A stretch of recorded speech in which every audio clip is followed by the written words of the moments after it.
बावनकुळे साहेब हे विजनरी नेते आहेत. त्यांच्यामुळे अमरावतीला चांगलाच फायदा होईल हे मी तुम्हाला 100% सांगतो. नाराजी जी आहे ती विरोधकांची आहे. अमरावती महानगरपालिकेच्या निवडणुकीला जे आहे ते 6 महिने झाले आहेत. याच 6 महिन्यात जे आहे ते आपल्या नगरसेवकांनी आपल्या प्रभागात नेमकं काय कामं केलेली आहेत याच विषयी अधिक बोलण्यासाठी आपल्यासोबत प्रभाग क्रमांक 3चे नगरसेवक ऋषिकेश देशमुख आहेत. दादा, 6 महिने अमरावती महानगरपालिकेच्या निवडणुकीला झाले आहेत. काय नेमके तुमच्या प्रभागात कामं झाले?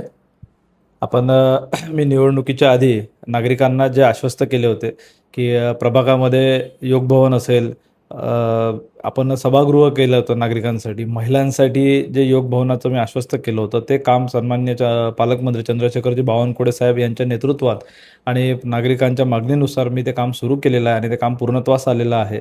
आणि विकासाचा जो झंझावात आहे तो नक्कीच या 6 महिन्यामध्ये आमचा सुरू झालेला आहे. भारतीय जनता पार्टीची सत्ता अमरावती महानगरपालिकेमध्ये आहे.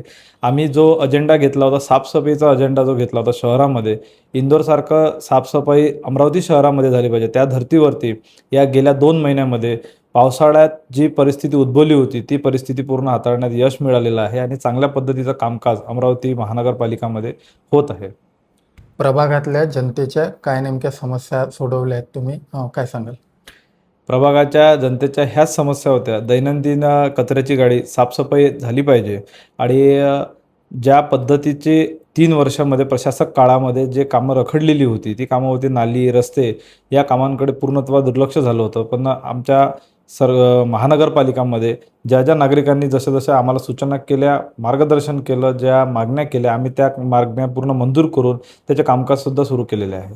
नुकतंच अमरावती शहरात जे आहे ते हेल्मेट सक्ती करण्यात आलेली आहे. तुम्ही कसं पाहता याच्याकडे?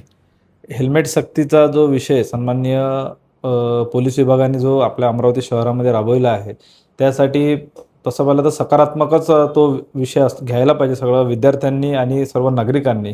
कारण ॲक्सिडेंटचे प्रमाण खूप मोठ्या प्रमाणात वाढलेले होते. पण उगाच कुठल्या ट्रान्सपोर्टरला किंवा कोणाला दोष देऊ नये. आपणच स्वतः आपली काळजी घेतली, आपल्या शरीराची काळजी घेतली तर आपल्याला कुठल्या प्रकारची इजा होणार नाही. त्यामुळे हेल्मेट सक्तीला पॉझिटिव्हलीच घेतलं पाहिजे असं मी आवाहन सर्वांना करतो. अमरावती शहरात गुन्हेगारीचं प्रमाण मोठ्या प्रमाणात वाढत चाललेलं आहे. तरुण जो आहे तो मोठ्या प्रमाणात गुन्हेगारीकडे वळत आहेत. तरुणांना काय सल्ला द्याल तुम्ही नेमका? आम्ही नेहमीच आमच्या राजाराम प्रतिष्ठानतर्फे वेगवेगळे सामाजिक उपक्रम त्याकरिताच घेत असतो की सगळ्या युवकांना घरूनच घरच्या आईवडिलांनी बाळकडू जर तशा पद्धतीने दिलं तर अशा ज्या घटना आहेत त्या घटना होणार नाही. आता येणाऱ्या महिन्याभरात गणपती उत्सव आहे तर आम्ही पोलीस विभागासोबत येत्या 8 दिवसामध्ये मिटिंग घेऊन तशा शहरामध्ये त्या पद्धतीच्या उपाययोजना करून युवकांमध्ये सकारात्मकतेची ऊर्जा आणणे हे आज काळाची गरज झालेली आहे. त्यासाठी आम्ही नक्कीच प्रयत्न करणार आहे आणि तो यशस्वी करून दाखवेल. तुम्ही भारतीय जनता पार्टीचे नगरसेवक आहेत. जिल्ह्याचे पालकमंत्री बावनकुळे यांच्यावर जनतेची मोठ्या प्रमाणात नाराजी आहे. कसं पाहता तुम्ही या नाराजीकडे? जनतेची नाराजी मुळीच नाही आहे. नाराजी जी आहे ती विरोधकांची आहे. पालकमंत्री बावनकुळे साहेब जेव्हापासून झाले DPCचा फंड दरवर्षी वाढतो आहे.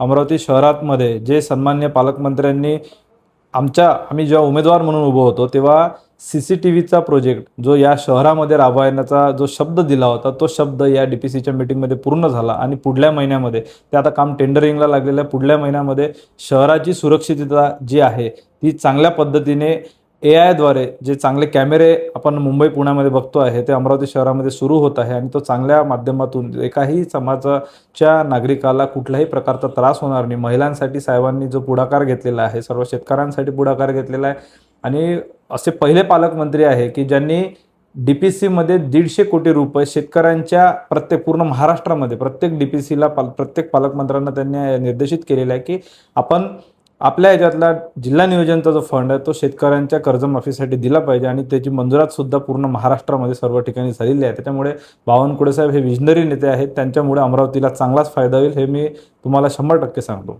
येणाऱ्या काळात तुमच्या प्रभागासाठी काय नेमकं तुमचं नवीन विजन असणार आहे?